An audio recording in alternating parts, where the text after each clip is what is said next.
ನಮಸ್ಕಾರ. ಪ್ರಜಾರಾಜ್ಯ ಕನ್ನಡ ನ್ಯೂಸ್ಗೆ ಸ್ವಾಗತ. ನಾನು ರಾಮಗೌಡ ಪಾಟೀಲ್. ಎಲ್ಲರಿಗೂ ನಮಸ್ಕಾರ.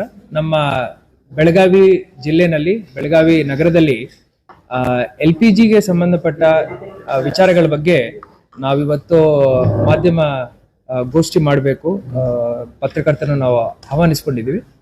ನಮ್ಮ ಬೆಳಗಾವಿ ಜಿಲ್ಲೆನಲ್ಲಿ ಪ್ರತಿ ದಿವಸ ಡೊಮೆಸ್ಟಿಕ್ LPG ಸಿಲಿಂಡರ್ ಕನ್ಸಂಪ್ಷನ್ ಸರಿಸುಮಾರು ಒಂದು 20,000 ಇಂದ 25,000 ಸಿಲಿಂಡರ್ಸ್ ಇರ್ತವೆ.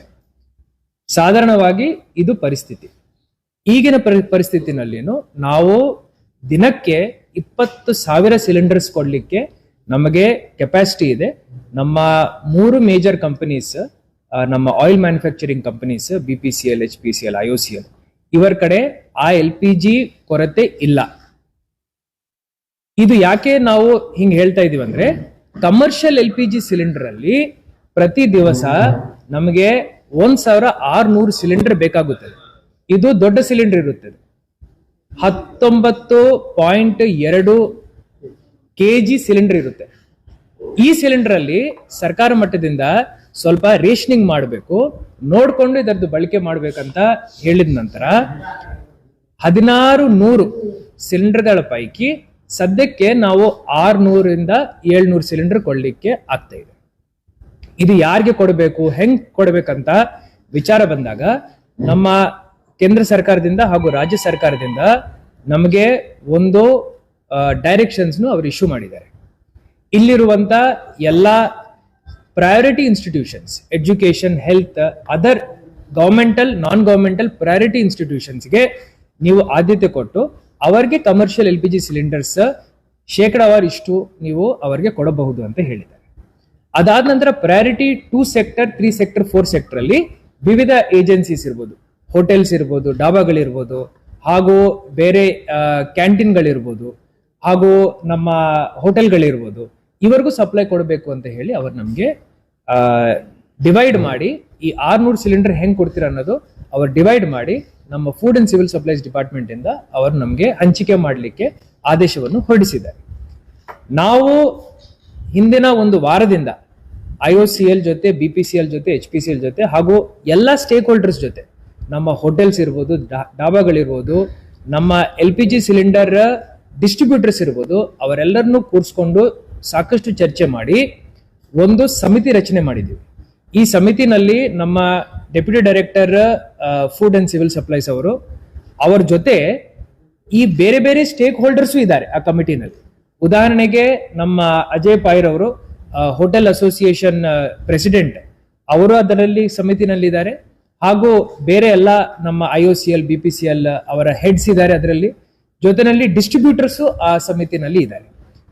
ಎಲ್ಲಿ ಡಿಮಾಂಡ್ ಬರ್ತಾ ಇದೆ, ಈ ಸಮಿತಿದಿಂದ ಅವರು ನಿರ್ಧಾರ ಮಾಡಿ ಸೆಲ್ಫ್ ರೆಗ್ಯುಲೇಟರಿ ಕಮಿಟಿ ನನ್ನ ಗಮನಕ್ಕೆ ತಂದು ಅವರು ಫೈನಲಿ ಆ ಸಿಲಿಂಡರ್ಸ್ ಪ್ರತಿ ದಿವಸ 600 ಇಶ್ಯೂ ಮಾಡ್ತಾ ಇದೆ.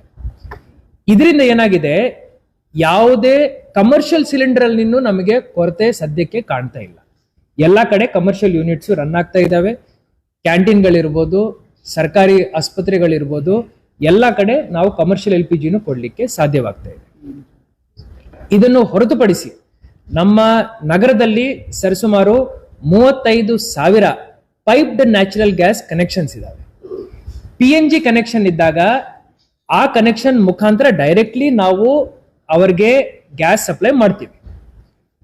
ಇದರಲ್ಲಿ ಬರೀ ಒಂದೇ ಕಂಡೀಷನ್ ಇತ್ತು, ಏನಂದ್ರೆ ಅವ್ರ ಬಳಕೆ ಮಾಡ್ತಾ ಇರೋ ಪ್ರಮಾಣ ಏನಿದೆ ಅದನ್ನು ಸ್ವಲ್ಪ ಕಡಿಮೆ ಮಾಡಲಾಗಿದೆ. 60% ಅವರಿಗೆ ನಾವು ಸಪ್ಲೈ ಮಾಡ್ತೀವಿ, ಅಷ್ಟು ಅವರು ಉಪಯೋಗ ಮಾಡಬಹುದು ಅಂತ ಅವ್ರು ಹೇಳಿದ್ದಾರೆ. ನಾವು ಎಲ್ಲ, ನಮ್ದೊಂದು ಏಜೆನ್ಸಿ ಇದೆ, ಮೆಗಾ ಗ್ಯಾಸ್ ಏಜೆನ್ಸಿ, ಅವ್ರ ಜೊತೆನೂ ಮಾತಾಡಿದೀವಿ. ಸಾರ್ವಜನಿಕರಲ್ಲಿ ಇದರ ಬಗ್ಗೆ ಯಾವುದೇ ಅವರಿಂದ ನಮಗೆ ದೂರು ಬರ್ತಾ ಇಲ್ಲ. ಈ ಸಪ್ಲೈ ಆಗ್ತಾ ಇದೆ. 35,000 ಕನೆಕ್ಷನ್ಸ್ ಏನಿದಾವೆ ಅಲ್ಲಿ ನಿರಂತರವಾಗಿ ನಾವು ಮನೆ ಮನೆಗೆ ಪೈಪ್ಡ್ ನ್ಯಾಚುರಲ್ ಗ್ಯಾಸ್ ಸಪ್ಲೈವನ್ನು ನಾವು ಕೊಡ್ತಾ ಇದ್ದೀವಿ. ಹೊಸ ಕನೆಕ್ಷನ್ಸ್ ಬೇಕು ಅಂದ್ರೆ ಅದಕ್ಕೂ ನಾವು ವ್ಯವಸ್ಥೆ ಮಾಡ್ಕೊಂಡಿದೀವಿ. ನಮ್ಮ ಏಜೆನ್ಸಿ ಅವರಿಗೆ ನಾವು ಹೇಳಿದೀವಿ, ದಿನಕ್ಕೆ ಅಟ್ಲೀಸ್ಟ್ ಒಂದು 50 ಇಂದ 100 ಹೊಸ ಕನೆಕ್ಷನ್ಸ್ ಕೊಡ್ಲಿಕ್ಕೆ ಅವರಿಗೆ ಸಾಮರ್ಥ್ಯತೆ ಇದೆ. ಅವರದರ ಪ್ರಕಾರ ಕೆಲಸವನ್ನು ಮಾಡ್ತಾರೆ. ಯಾರ್ಯಾರು ಪೈಪ್ಡ್ ನ್ಯಾಚುರಲ್ ಗ್ಯಾಸ್ ಅಲ್ಲಿ ಗ್ಯಾಸ್ ಕ್ರಮ ತಗೊಳ್ತೀವಿ, ಒಂದೆರಡು ನಿಮಿಷ ಕಮಿಷನರ್ ಪೊಲೀಸ್ ಸಾಹೇಬ್ರು ಮಾತಾಡ್ತಾರೆ. बीच में आ जाइए सर. ಆಯ್ತಾ? ಎಲ್ಲರಿಗೂ ನಮಸ್ಕಾರ. ಆಯ್ತನಪ್ಪ?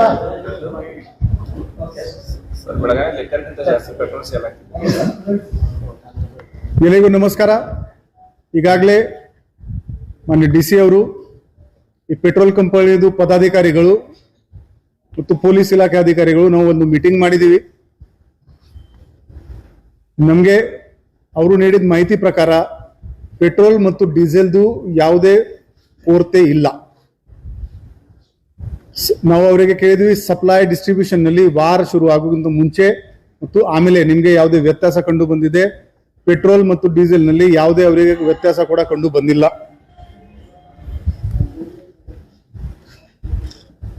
ಈಗ ಕೆಲವು ಕಡೆ ಕ್ಯಾನ್ ಮತ್ತು ಬಾಟಲ್ ನಲ್ಲಿ ಪೆಟ್ರೋಲ್ ತಗೊಳ್ತಾ ಇದ್ದಾರೆ.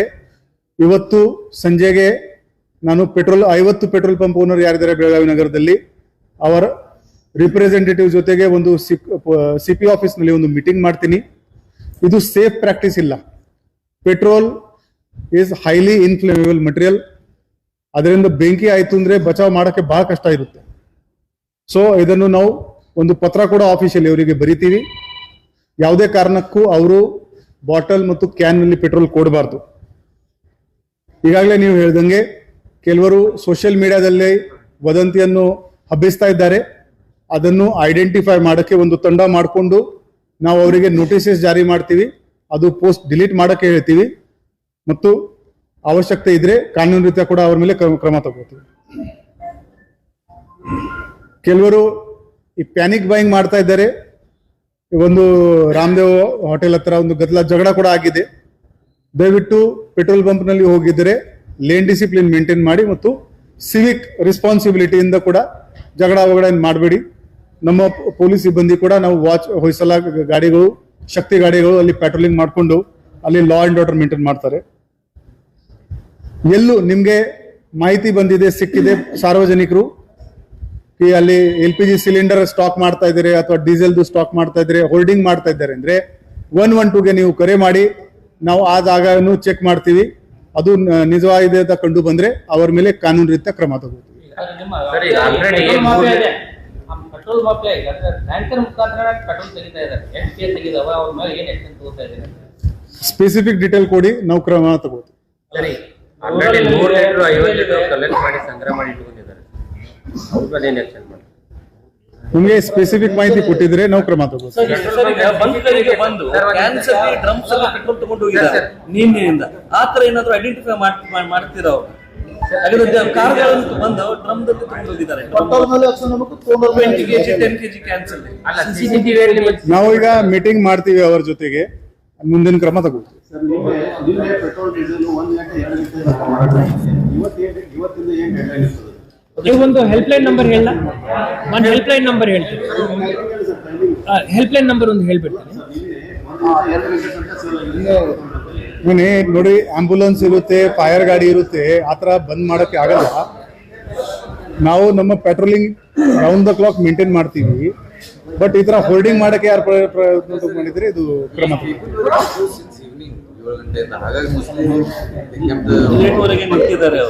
ಅದು ಎಂತ ತಗೊಳ್ತಾ ಇದ್ದಾರೆ. ಅವರು LPG ಸಿಲಿಂಡರ್ ತಗೊಳ್ಳಿಕ್ಕೆ ಇಲ್ಲ. ಈ ಡಬಲ್ ಬೈಯಿಂಗ್ ನಾವು ಮಾನಿಟರ್ ಮಾಡ್ತಾ ಇದೀವಿ. ಯಾರ್ಯಾರು ಈ ತರ ಸಿಲಿಂಡರ್ಸ್ ಬುಕ್ ಮಾಡಿದ್ದಾರೆ ಆ ಡೀಟೇಲ್ಸ್ ನಮ್ ಕಡೆ ಆಲ್ರೆಡಿ ಇದೆ. ಅದನ್ನು ಸಪ್ಲೈ ಮಾಡಬಾರ್ದು ಅಂತ ಹೇಳಿ ನಾವು ನಮ್ಮ ಕಮಿಟಿನಲ್ಲಿ ತೀರ್ಮಾನ ಮಾಡಿ ಡಿಸ್ಟ್ರಿಬ್ಯೂಟರ್ಸ್ಗೆ ಆಲ್ರೆಡಿ ಆ ಪಟ್ಟಿಯನ್ನು ಆಧಾರ್ ನಂಬರ್, ಫೋನ್ ನಂಬರ್, ಹೆಸರು ಹಾಕಿ ಕೊಟ್ಬಿಟ್ಟಿದ್ವಿ. ಸೊ ನಮ್ಮ ಮಾಧ್ಯಮದ ಸಮಿತ್ರರ ಮುಖಾಂತರ ನಾನು ತಮ್ಮ ಪ್ರೇಕ್ಷಕರಿಗೆ ಹೇಳ್ತಾ ಇದ್ದೀನಿ, ಇದರ ಬಗ್ಗೆ ಏನು ಪ್ಯಾನಿಕ್ ಇಲ್ಲ.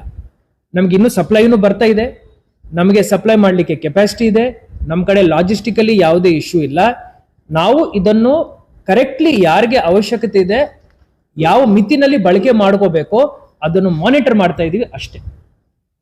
ಸರ್, ಈಗ ಬೆಳಗಾವಿ ಜಿಲ್ಲೆಯಲ್ಲಿ ಗೃಹ ಬಳಕೆಯ ಅಂಕಿ ಸಂಖ್ಯೆ ಪ್ರತಿದಿನ, ಕಮರ್ಷಿಯಲ್ ಅಂಕಿ ಸಂಖ್ಯೆ ಪ್ರತಿದಿನ ಎಷ್ಟು ಪೂರೈಕೆ ಮಾಡ್ತಾ ಇದೆ? Every day. ಮತ್ತು PNG ಹೇಳಿದ್ರೆ 60% ಕಡಿತ ಮಾಡಿದ್ದಾರೆ. ಪ್ರತಿ ಯೂನಿಟ್ಗೆ 15 ರೂಪಾಯಿ ಜಾಸ್ತಿ ಮಾಡಿದ್ದಾರೆ. ಈಗ PNG ಕೊಟ್ಟಿಗೆ ಇಂಟೆನ್ಷನ್ ಗ್ಯಾಸ್ ಬಳಕೆ ಹೆಚ್ಚಿಗೆ ಆಗಬಾರ್ದು, ಕಡಿಮೆ ಪ್ರಮಾಣದಲ್ಲಿ ಉಳಿತಾಯ ಆಗಲಿ ಅಂತ. ನಾನು ಪ್ರತಿ ತಿಂಗಳ ನನ್ನ ಯೂಸೇಜ್ 10 ಯೂನಿಟ್ ಇದ್ರೆ ನೀವು ಅದರಲ್ಲೇ 6 ಯೂನಿಟ್ ಕೊಡ್ತಾ ಇದ್ದೀವಿ. ಇವತ್ತು ಶಾರ್ಟಿಂಗ್ ಅದನ್ನೇ ಕೊಡ್ತಾರೆ. ಈಗ ನಮ್ಮ ಜಿಲ್ಲೆನಲ್ಲಿ ಒಟ್ಟು ಪ್ರತಿ ದಿವಸ ಡೊಮೆಸ್ಟಿಕ್ LPG ಸಿಲಿಂಡರ್ ಅಂದ್ರೆ 14.2 ಕಿಲೋದು ಏನ್ ಸಿಲಿಂಡರ್ ಇದೆ, ಅದು ಗೃಹ ಬಳಕೆ ಸಿಲಿಂಡರ್ ಏನಿದೆ ಅದು ನಾವು ಸರಿಸುಮಾರು ಒಂದು 25,000 ಸಿಲಿಂಡರ್ಸ್ ನಮ್ಮ ಜಿಲ್ಲೆನಲ್ಲಿ ಕನ್ಸ್ಯೂಮ್ ಮಾಡ್ತೀವಿ. ನಮಗೆ ಇದರ ಪೈಕಿ ಒಂದು 20 ಇಂದ 22,000 ಸಿಲಿಂಡರ್ ಕೊಡ್ಲಿಕ್ಕೆ ನಮ್ಗೆ ತೊಂದರೆ ಇಲ್ಲ. ಇದನ್ನು ನಾವು ರೆಗ್ಯುಲೇಟ್ ಮಾಡ್ತಾ ಇದೀವಿ. ನೀಟ್ಲಿ ಎಲ್ಲರಿಗೂ ಯಾರ್ಯಾರಿಗೆ ಬುಕಿಂಗ್ ಬೇಕೋ ಬುಕಿಂಗ್ ಮಾಡ್ಕೊಳ್ತಾ ಇದ್ದಾರೆ. ಅವ್ರಿಗೆ ಮೆಸೇಜ್ ಬರ್ತಾ ಇದೆ, ಇಷ್ಟು ದಿವಸದ ಒಳಗಡೆ ನಿಮಗೆ ಸಿಲಿಂಡರ್ ಬರುತ್ತೆ ಅಂತ ಮಾಹಿತಿ ನಾವು ಕೊಡ್ತಾ ಇದೀವಿ. ಅದರ ಪ್ರಕಾರ ಅವ್ರಿಗೆ ಸಪ್ಲೈನೂ ಆಗ್ತಾ ಇದೆ.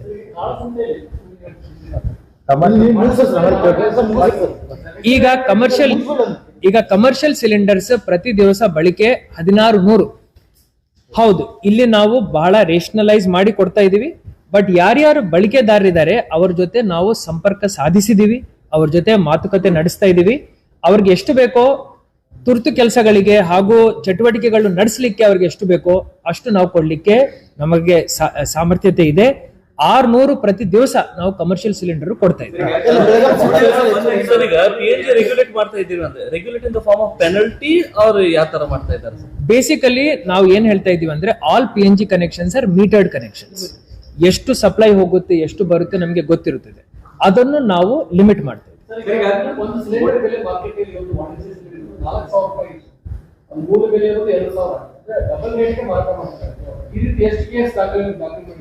ಹಿಂದಿನ ಒಂದು ವಾರದ ಒಳಗಡೆ ಸರಿಸುಮಾರು 42 ಕೇಸ್ ನಾವು ಡೊಮೆಸ್ಟಿಕ್ ಸಿಲಿಂಡರ್ನು ಕಮರ್ಷಿಯಲ್ಗೆ ಬಳಕೆ ಮಾಡೋದ್ರನ್ನು ನಾವು ದಾಖಲೆ ಮಾಡಿದ್ವಿ. ಈ ಮಾಹಿತಿಯನ್ನು ನಾನು ತಮಗೆ ಒದಗಿಸ್ತೇನೆ. ಇದು ಗಮನಕ್ಕಿದೆ. ನಾವು ಸರಿಸುಮಾರು 3 ಸತಿ ನಾವು ಹಿಂದಿನ ಒಂದು ವಾರದಲ್ಲಿ ಹೋಟೆಲಿಯರ್ಸ್ ಜೊತೆ ಮೀಟಿಂಗ್ ಮಾಡಿದೀವಿ. ನಮ್ಮ ಹೋಟೆಲಿಯರ್ ಅಸೋಸಿಯೇಷನ್ ಪ್ರೆಸಿಡೆಂಟ್ ನಮ್ಮ ಪಕ್ಕದಲ್ಲಿ ಕೂತ್ಕೊಂಡಿದ್ದಾರೆ, ಅವ್ರನ್ನು ನಮ್ಮ ಸಮಿತಿನಲ್ಲಿ ಇಟ್ಕೊಂಡಿದೀವಿ. ನಾವು ಏನ್ ಹೇಳ್ತಾ ಇದೀವಿ ಅಂದ್ರೆ ಯಾರ್ಯಾರಿಗೆ ಅವಶ್ಯಕತೆ ಇದೆ commercial cylinders, hotel, dhaba, restaurant ಏನೇ ಇರ್ಲಿ ನಾವು ಕೊಡ್ತೀವಿ. ನಮ್ಮ ಸಮಿತಿ ಮುಖಾಂತರ DD food and civil supplies ಹಾಗೂ ನಮ್ಮ ಅಸೋಸಿಯೇಷನ್ ಮುಖಾಂತರನು ತಾವು ನಮ್ಗೆ ಅಪ್ರೋಚ್ ಆಗ್ಬೋದು. ಅದರ ಪ್ರಕಾರ ನಾವು ಕೋಟಾ ಇಟ್ಕೊಂಡು ನಾವು ರಿಲೀಸ್ ಮಾಡ್ತೇವೆ.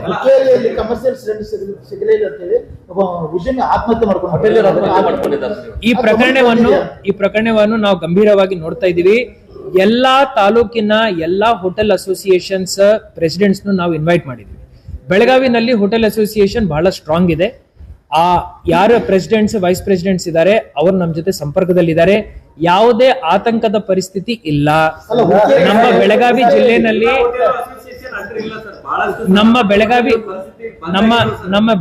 ಜಿಲ್ಲೆನಲ್ಲಿ ಇರುವಂತ ಎಲ್ಲ ವಾಣಿಜ್ಯ ಕನೆಕ್ಷನ್ಸ್ ಏನೇನಿದಾವೆ ಅವರೆಲ್ಲರಿಗೂ ನಾವು ನಮ್ಮ ಕಮಿಟಿ ಅಧೀನದಲ್ಲಿ ತಗೊಂಡು ಅವರಿಗೆ ಹೆಲ್ಪ್ ಮಾಡ್ಲಿಕ್ಕೆ 100% ಸಹಾಯ ಶಕ್ತಿ ಪ್ರಯಾಸ ಸೊ ಬೆಳಗಾವಿ ಪ್ರಕರಣದಲ್ಲಿ ಆತ್ಮಹತ್ಯೆ ಮಾಡ್ಕೊಂಡಂತ ಹೋಟೆಲ್ ಉದ್ಯಮಿದ್ದಾರೆ. ಆತ 11 ಲಕ್ಷ ರೂಪಾಯಿ ಲೋನ್ ಒಂದು ಕಮರ್ಷಿಯಲ್ ಸಿಲಿಂಡರ್ ಸಿಗದಿರೋ ಕಾರಣಕ್ಕಾಗಿ ಅವ್ನು ಹೋಟೆಲ್ ರನ್ ಮಾಡಕ್ಕಾಗಲ್ಲ. ಲಾಸ್ ಆಯ್ತು. ಸೊ ಎವ್ರಿ ಡೇ ಕಮಿಟ್ಮೆಂಟ್ ಅವನಿಗೆ ಫುಲ್ಫಿಲ್ ಮಾಡಕ್ಕಾಗುತ್ತೆ ಅನ್ನೋ ಬಯಲಾದ ಆತ್ಮಹತ್ಯೆ. ನಾನು ಇಡೀ ಜಿಲ್ಲೆದು